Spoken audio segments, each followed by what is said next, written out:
Throughout the history of Super Mario games, Princess Peach has mostly been the damsel in distress that Mario always has to save from Bowser, though we have seen much more of her own heroic side in recent years, showing that Mario doesn't always have to save her, especially in the upcoming Mario movie, where she seems to be shown as a strong leader in the Mushroom Kingdom, and not a damsel in distress. I'm Kyle with Wicked Binge, and today we're looking at why Princess Peach doesn't need to be a damsel in distress in the Mario movie.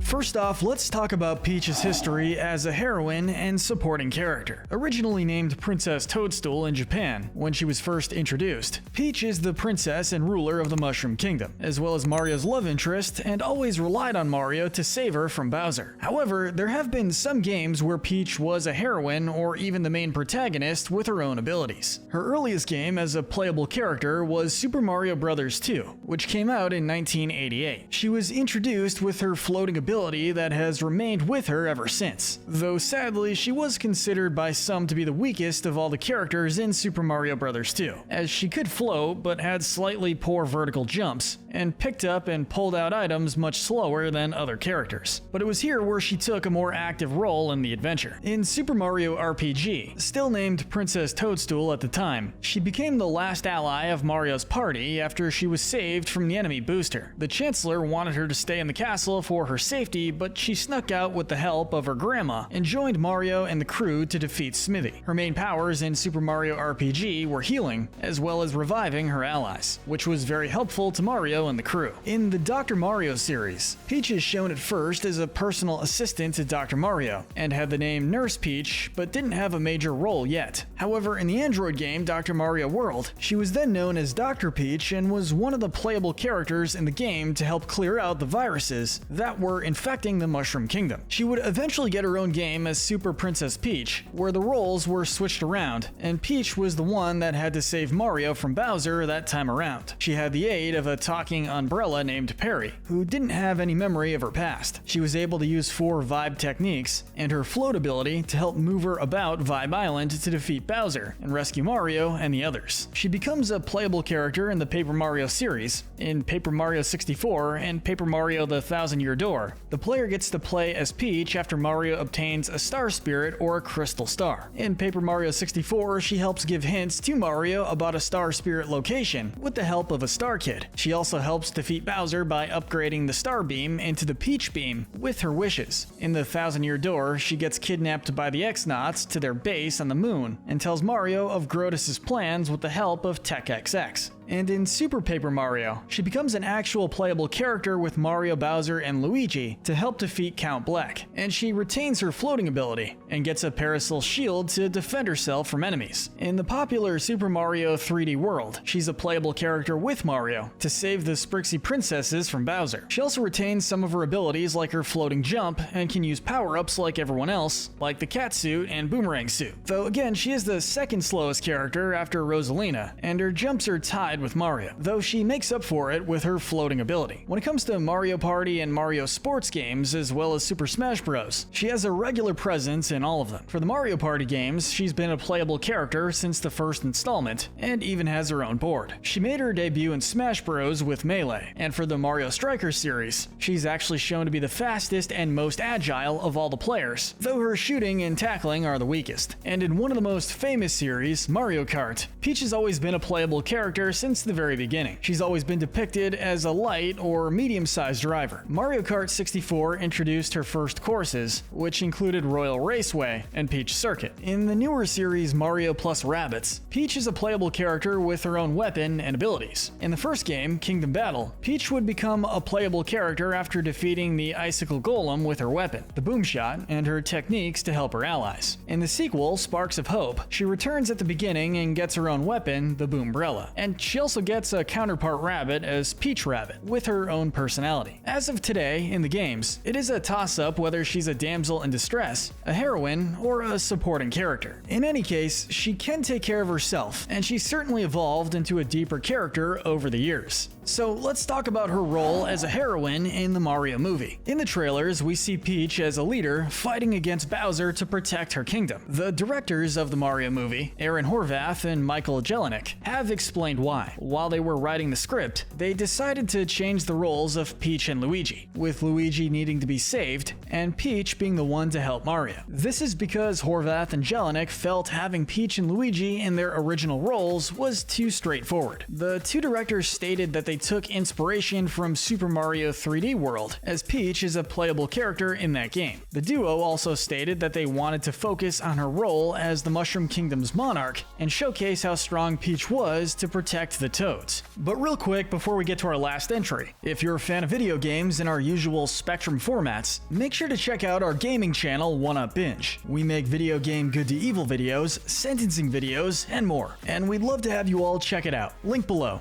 But let's talk about why we think it will work in the Mario movie. While many people would be happy if the Mario movie stuck to the usual damsel in distress dynamic that has existed in the Mario series for decades, one could argue that because the Mario movie will be one of the more narrative-heavy tellings of the story, the decision to switch it up could make sense. After all, with her as the leader of the Mushroom Kingdom, it would mean she would have to know everything about the kingdom she rules. Plus, given this is an origin story, someone strong and knowledgeable needs to be a tour guide of sorts to introduce Mario to this new world. She'd also be able to guide Mario and train him to become the hero he's known for in the games, enabling him to defeat Bowser. But regardless of all that, there is one important point to note, and that is, Luigi fits the role of having to be saved really well. In the early days of the Mario franchise, Luigi was simply a color palette swap of Mario with no unique personality traits. However, as the series progressed, Luigi began to develop his own distinct characteristics. One of the earliest examples of Luigi's timid personality can be seen in the 1992 game Super Mario Land 2: 6 Golden Coins, where Luigi exhibits fear of ghosts, a phobia that has persisted throughout the series. Luigi's anxious personality was further emphasized in the 2001 game Luigi's Mansion. In this game, Luigi is tasked with exploring a haunted mansion and capturing ghosts with a vacuum cleaner. Throughout this adventure, Luigi trembles with fear at pretty much every sound, and this installment cemented Luigi's reputation as a nervous character. One explanation for Luigi's fearful nature could be that it provides a contrast to his brother Mario's bravery and heroism. By portraying Luigi as easily frightened and timid, it accentuates Mario's courage and bravery. Additionally, it allows for comedic moments in the games as players witness Luigi's reactions to various scary situations. Nintendo has canonically already given Luigi the proper personality for this role. Forcing Luigi to endure Bowser's capture creates a great story potential for him. And going even further, the voice actor Charlie Day was a great choice. One reason for his success as Luigi is his ability to capture the character's nervous personality.